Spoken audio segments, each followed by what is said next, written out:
Thank you, everyone, for being here, and thanks for having me. So you might remember that a few weeks ago, the Washington Post ran this editorial which credited Kant with inventing critical race theory.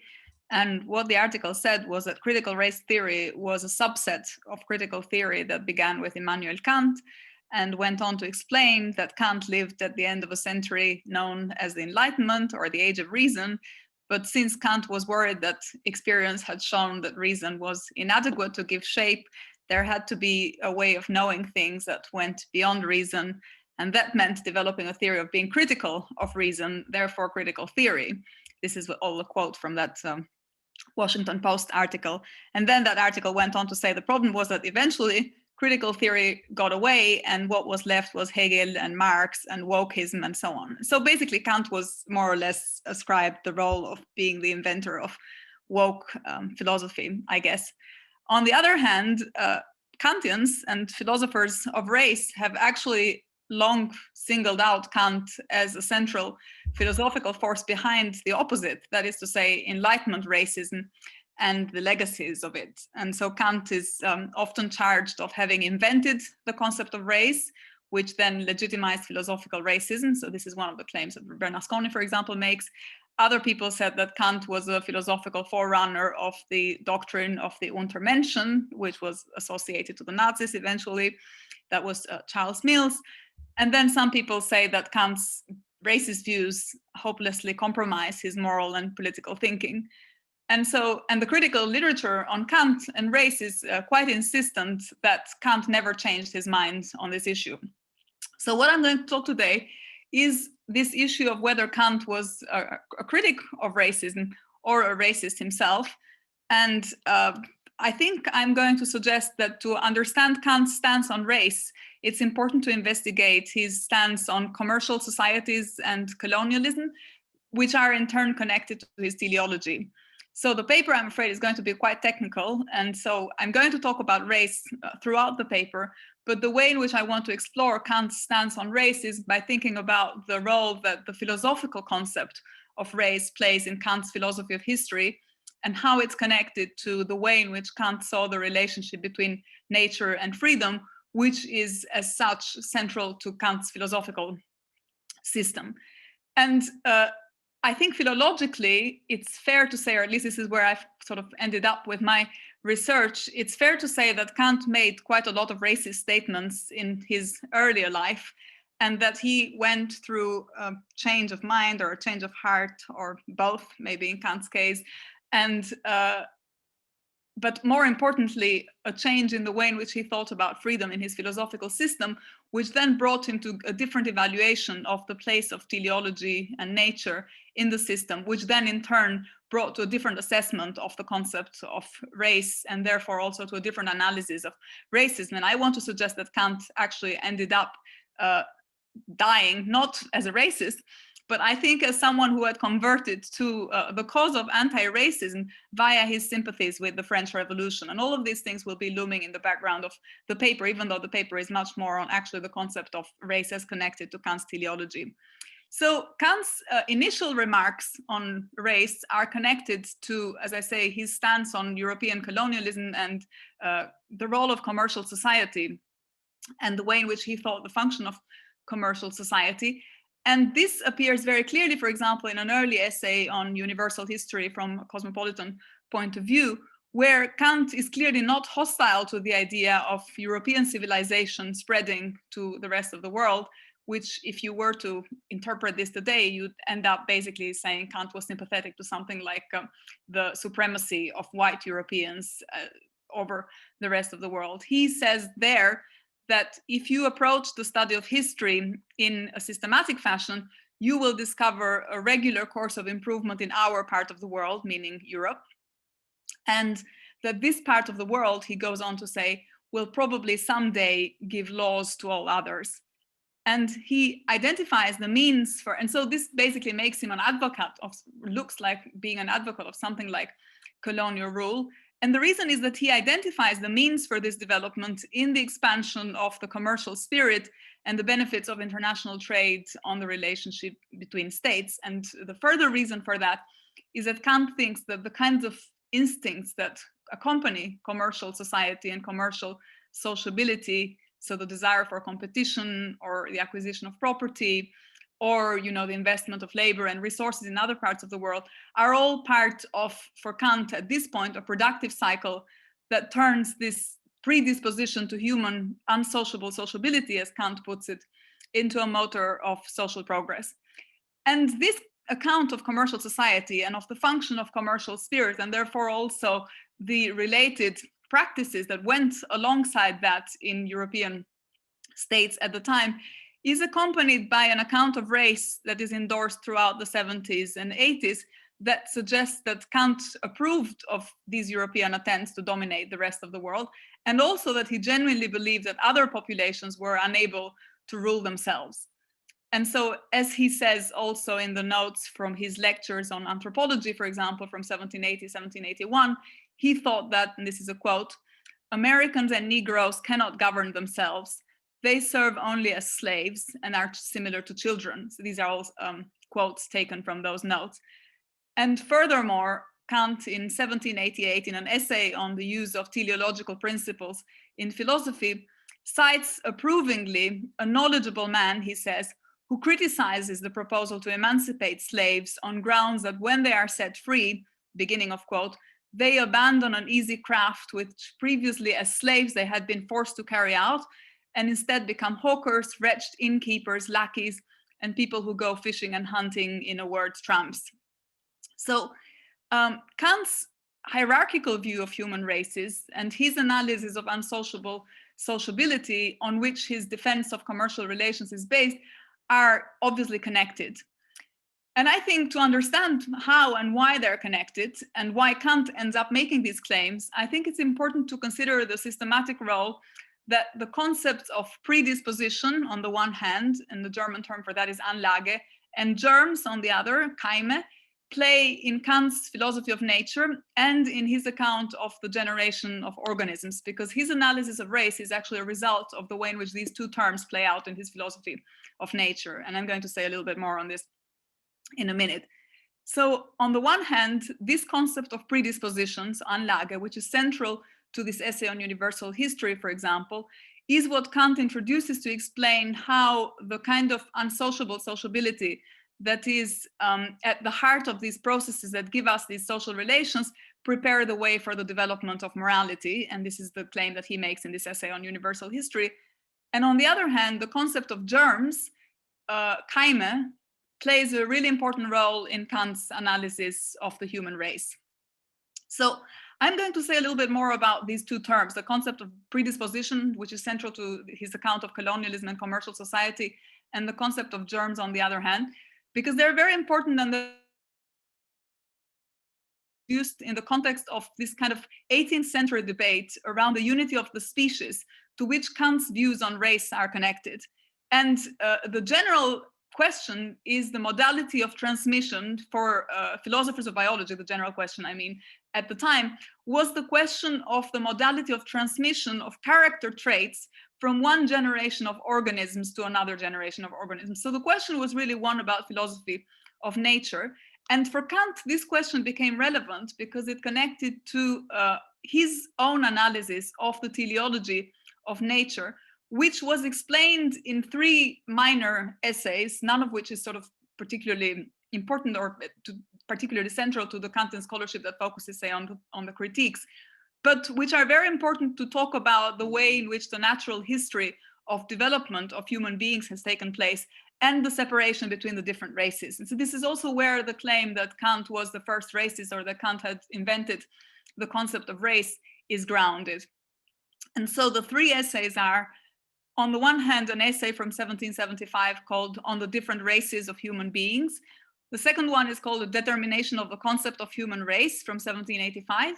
And the third one is an essay called On the Use of Teleological Principles in Philosophy, in which Kant explores in all three of them the question of the origin of different races. And here's what Kant says about the origin of different races. He says, and here's where this distinction between predispositions on the one hand and germs on the other hand is important. So Kant says, quote,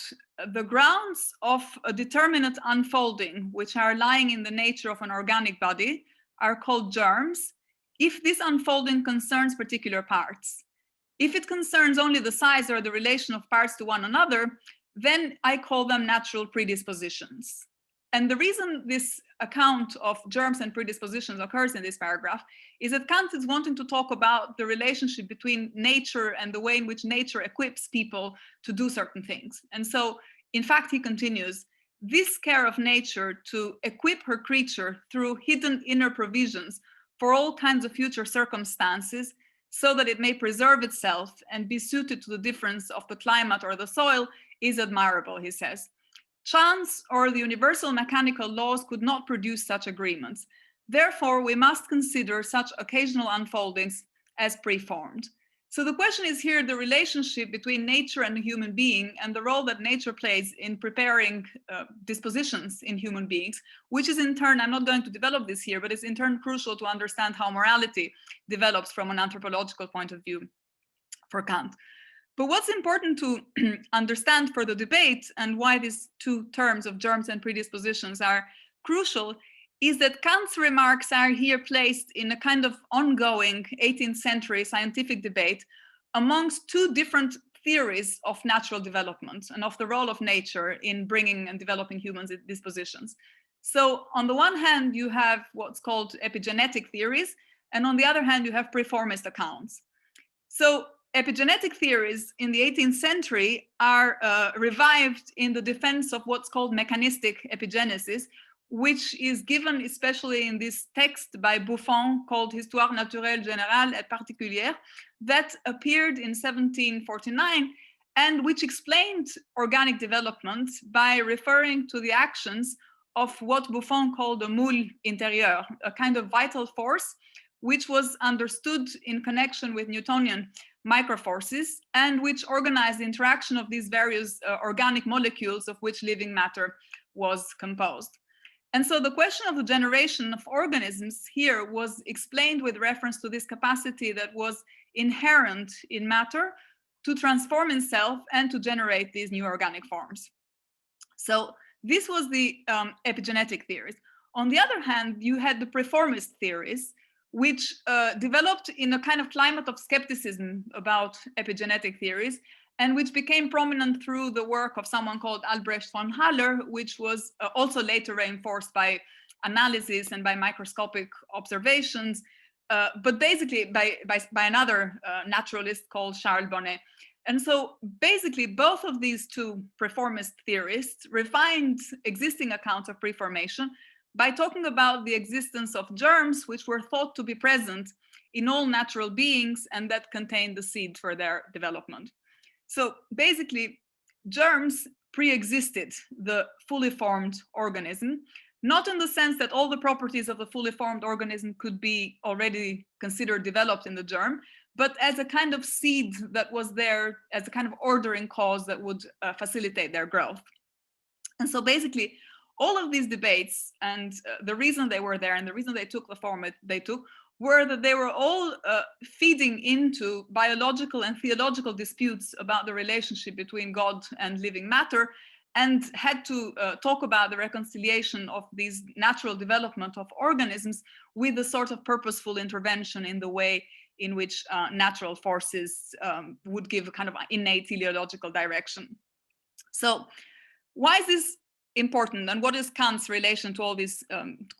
debates, which were, as I say, debates in the philosophy of nature?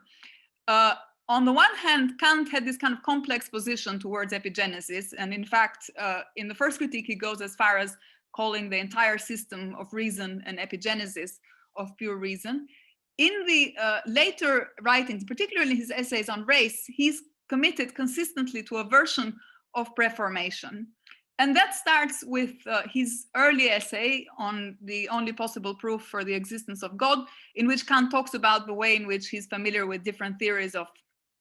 generation, and tries to give an account that goes beyond epigenesis on the one hand and preformist theories of the other, to give you a kind of defense of the physical theological proof of the existence of God. And it's in that context, in the context of searching for this theological proof, physical theological proof for the existence of God, that he talks about Anlage and predispositions. And so he talks about the fact that in an animal, in the structure of an animal, there are these single predispositions which have something that makes them adaptable to different territories, and that this was very important to give this physical theological account of the existence of God. So, and this use of the term in this earlier essay, this use of the term Anlage, dispositions, is very similar to how it returns later in Kant's essays on race and also in his account of commercial relations. And the reason is that Kant's insistence is that there is a kind of, it reveals a sort of deeper understanding of this teleological potential of predispositions, which tries to explain the link between the teleology of natural forms on the one hand and this kind of link to attempts to infer an intelligent designer of the universe. And again, in the kind of later essays on race, this definition and this technical use of the concept of germs and predispositions is unchanged. And Kant always insists that both germs and predispositions should be understood as purposive conditions for the development of natural beings that specify their capacity to adapt and to survive to particular environments. So what they do is they represent these kind of innate structures that are independent of mechanical causes, which in some ways precede the empirical development of organisms, and which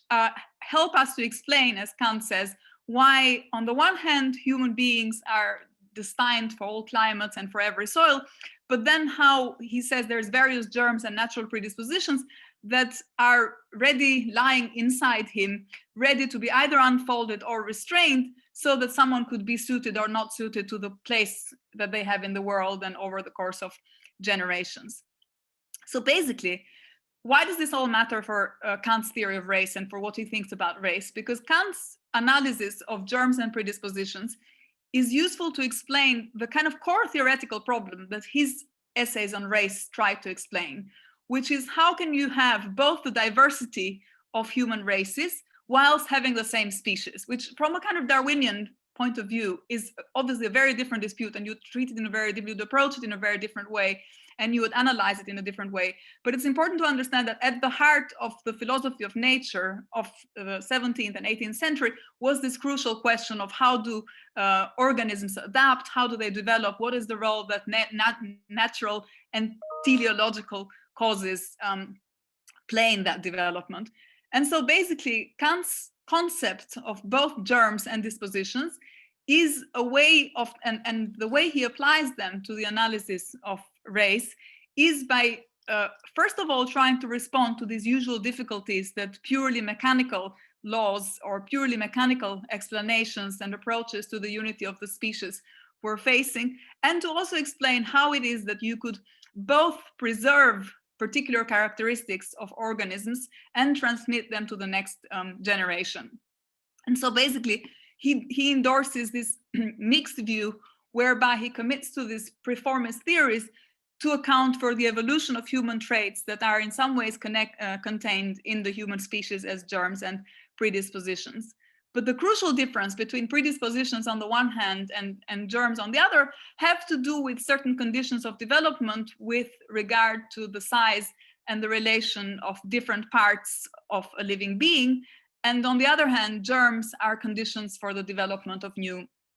features. And this distinction between germs and predisposition is what then enables Kant to explain both the unity and the diversity of the human species, and to explain also the capacity that human species have to adapt to different circumstances. And this is where his then further theory of race emerges from, because his answer is that in these earlier essays, that different races develop as a result of different germs coming into contact with different environments on the one hand, and then on the other hand, the predispositions, the Anlage, are the kind of structural conditions under which the development of certain germs could be occasioned. And so the predispositions are the same for the whole human species. So the implications of this account, this early account, are important to understand Kant's analysis of the historical development of the human species, but also to explain how he understands and how he examines these relations that humans develop in the course of adapting to different environments, and also to account for his view of this racially differentiated theory of development, and which is where, for example, his defense of commercial society is grounded. So Kant explains how germs account for the different characteristics inherited by every race within the human species, but on the one hand, but on the other hand, he emphasizes how the influence of a particular environment or the character of the soil or particular atmospheric conditions give us these differences in human traits. And so on the one hand, germs serve to explain both biological and physical and cognitive and moral differences inherited by representatives of different races, whereas predispositions, he argues, are shared by all human beings, but can develop slower or faster depending on the empirical circumstances in which they evolve. And one important predisposition, and the one that he refers to in this early essay on universal history, is this predisposition to unsocial sociability, which is also for him understood as the means deployed by nature to facilitate progress towards this civilized condition. So Kant's theory, Kant's early theory of racial hierarchy and his stadial narrative of human history are connected, because on the one hand, the theory of the germs explains the abilities of different human races, and on the other hand, this Anlage, so the unsociable sociability, this predisposition, develops more or less depending on how different agents operate in different geographical and cultural environments. And in fact, Kant explains this question very well when he discusses the capacity to work on the side of people with different skin color. And he says, especially interwoven, this is a quote, especially interwoven with certain natural predispositions are the faculty to work, an immediate drive to activity, which is independent of all enticement. And he says, in this occasion, non-whites have not only different individual skills, but are also unable to produce culture. And this lack of ability, Kant explains, is due to the different development of innate germs and predispositions. And so he says, a quote, "Whoever has seen a savage Indian or a Greenlander should believe that there is a germ innate to this same being to become a man in accordance with Parisian fashion, but he has the same germs as a civilized human being only once they are developed." And his assumption is that they're not developed under these particular geographical circumstances. And this is why also the concept of race is actually discussed in Kant's notes on geography. So basically, the teleological constitutions of the ability of human beings to work or to display certain features in particular social environments is intrinsically related to the teleological constitution of nature. And this has important implications for how you think about humanity's development. So human history, Kant says, is seen as this process of realization of predispositions and germs that are innately implanted in natural organisms and that can only be explained in light of this assumption of this natural conformity to particular ends. And so, and this same principle is also in the writings, as I said, where he talks about commercial society and where he talks about unsociable sociability. And once we understand human history as a process of development of these predispositions, you can explain Kant's commitment to applauding certain activities that promote the refinement of these talents. So the fact that he thinks, for example, that European civilization is going to bring laws to the rest of the world. And you can also explain his unproblematic endorsement of this, because here, the way he sees history is this kind of meaningful succession of human actions where nature and freedom are interpreted in this relationship in such a way that nature is in some ways a condition for the further development of freedom. The problem is, so this is all Kant up to a certain point. The problem is that this particular way of thinking about the relationship between nature and freedom, and I'm not going to have time to explain this because this is one of the more important, crucial questions to the analysis of Kant's system. The problem is that how can purposiveness in nature determine the course of human history without in some ways undermining the capacity that human beings have to be a free promoter of their own purposes? So this is the central question to which this particular way of thinking about the relationship between nature and freedom is not able to answer. And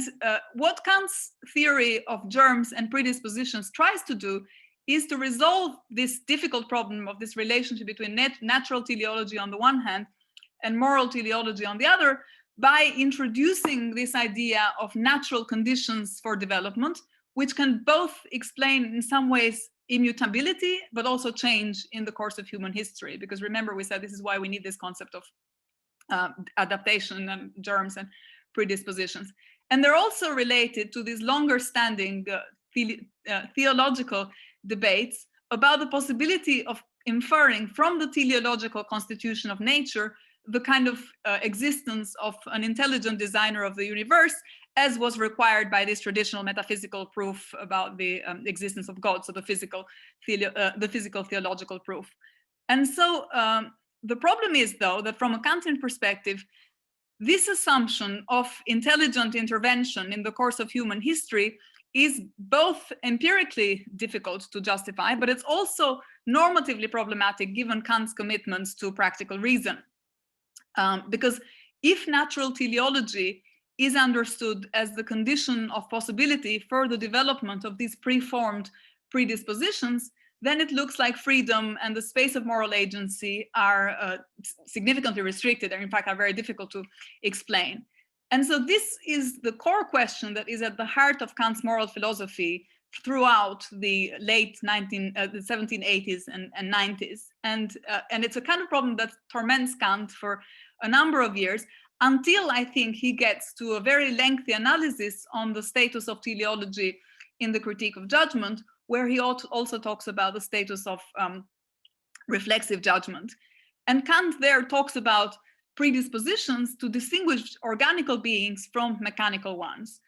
But what is really important and what happens, I think, and I won't have time to explain what exactly happens systematically with the Critique of Judgment and how it changes Kant's conception of teleology. But what is important to remember is that Kant's endorsement of teleology in the Critique of Judgment is a much more critical endorsement. And fundamentally, it's not connected to an assumption about the teleology of nature. So Kant is no longer committed to the idea that nature actually has these ends and promotes these ends in this way, but rather has a more critical stance, which, as you know, is embedded in his philosophy of the as if. So there is a kind of argument by analogy. But what matters for our purposes is that when Kant returns to the question of teleology in the Critique of Judgment, having undergone this revision and having come up with this status of reflexive judgment and this reflexive status of teleology, he returns to talking about predispositions, as I say, but very strikingly, he abandons the concept of kaime, of germs, which, as we saw, had this really important role in Kant's endorsement of preformation, and also in his explanation of differentiated human development. So the concept of germ was crucial for him to explain the difference between races and to talk about different human races. And even though he now, and that concept is completely gone from Kant's systematic work in the Critique of Judgment, but what there is are some references to the concept of natural predisposition, which are no longer connected to this account of preformation, but to a different, more epigenetic account of generation. And what is very important also is that at this point in the Critique of Judgment, Kant makes it very clear that his analysis of biological organisms has no moral implications. And he says that it's only possible to refer to the ends of nature, not because nature is as such teleologically oriented, but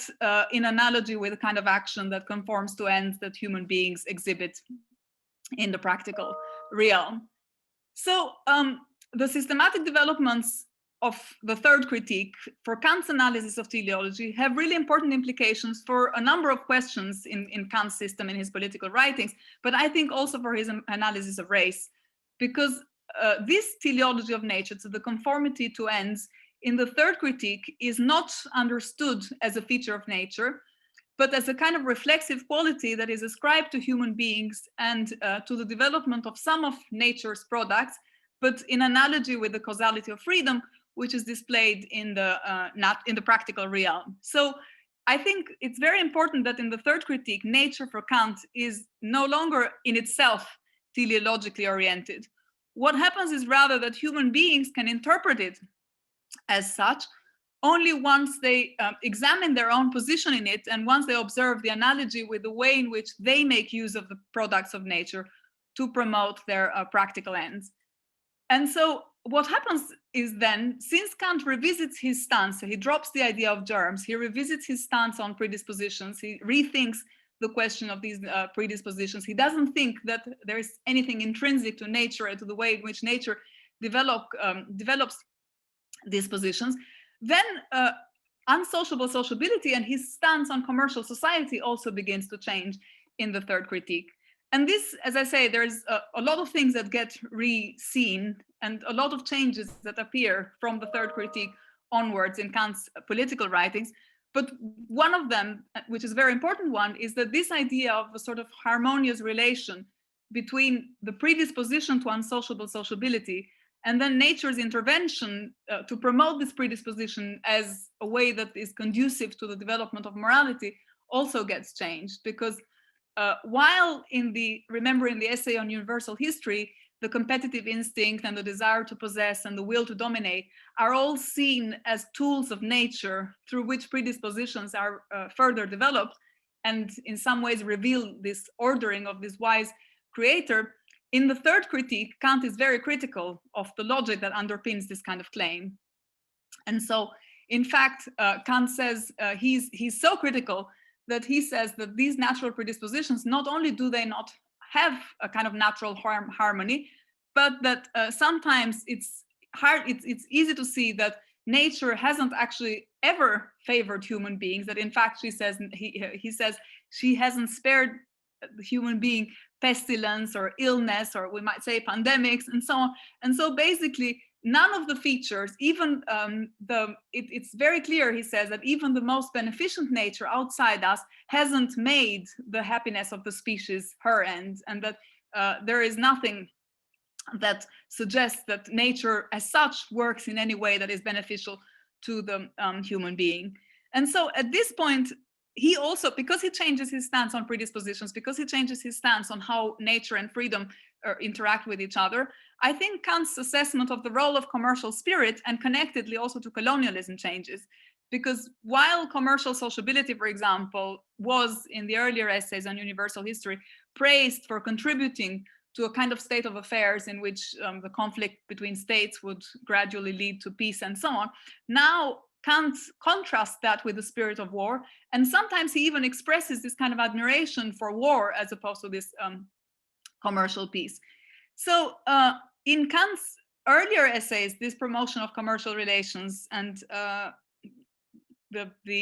development of this commercial spirit was seen as beneficial to this trajectory of moral development. Here, it's something else that's doing the work. And so the Kantian analysis takes a very different form. He says, the development of commercial sociability in the critique of judgment is seen as part of conflicts, both within the state, and he talks at length about the dissatisfaction of oppression, and also the conflicts between different social classes and the production of misery. And he goes back to Rousseau to pick up some of the arguments of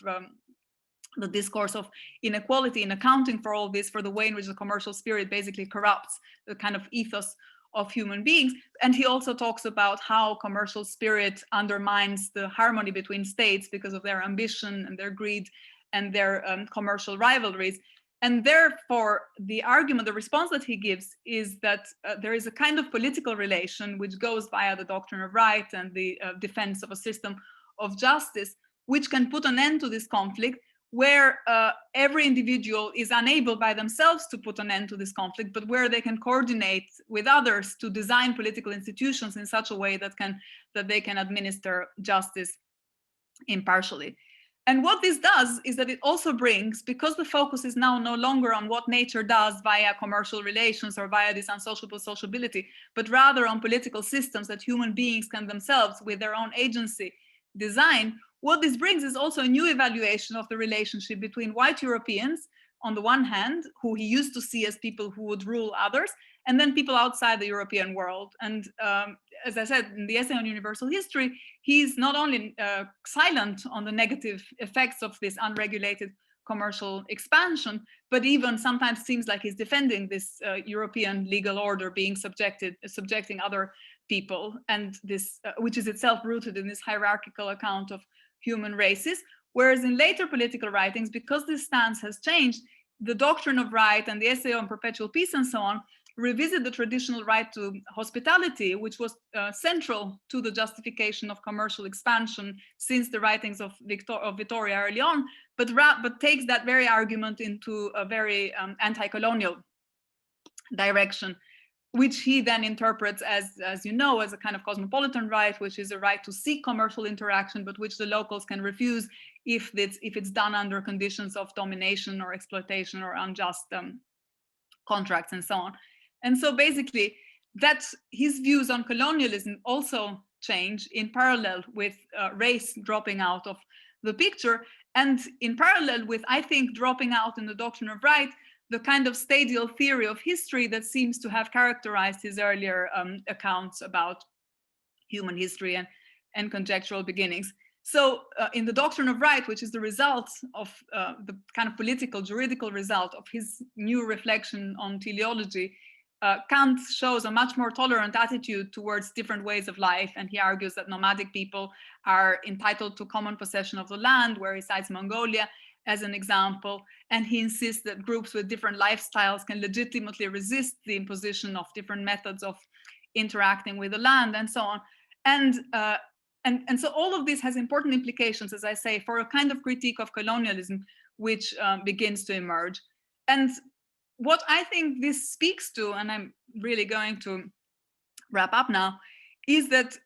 what matters is that at this point, it's not market forces, it's not commercial society, it's not the role of nature, but it's rather political institutions that become central to Kant's theory of human progress. And so there is a sense in which the agency of nature, which was at play in his analysis of human races, becomes less and less relevant. And there is a sense in which human agency, which displays and which manifests itself through these different political institutions, becomes much more prominent. And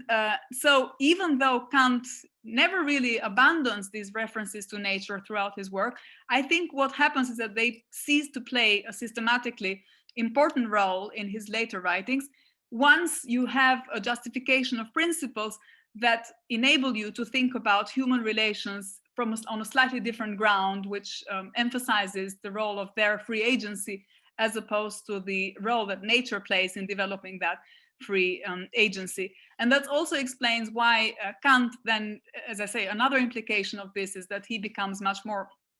favorable to the French Revolution, and a revolution which you must remember led to the emancipation of slaves and to to bringing out a series of principles of justice which were quite the opposite of people associate with racism and colonialism and so on. And so just to conclude, I think it's fair to say that Kant starts as a racist, not because he's a racist or not because he wants to be a racist, but because he has this particular account of the development of organisms and the relationship between nature and morality in his early writings. But then there is a revisiting of that systematic perspective, which then takes him to abandon this way of thinking about germs and predispositions, which accounted for the differences between human races, and to insist on free agency and the kinds of institutions that people can develop jointly, which means that turns him into a theorist that is then much more critical of these racial hierarchies and of the problematic practices that they would entrench. So I think the answer to my initial question is Kant a racist or a kind of woke philosopher? I guess the answer is both. He starts by being a racist, but then because of this systematic change to do with the way in which teleology is understood in the system, becomes something very different. And in fact, at the very end of his work is something that can be used for emancipatory progressive purposes in the way of bringing out this teleology of freedom rather than nature.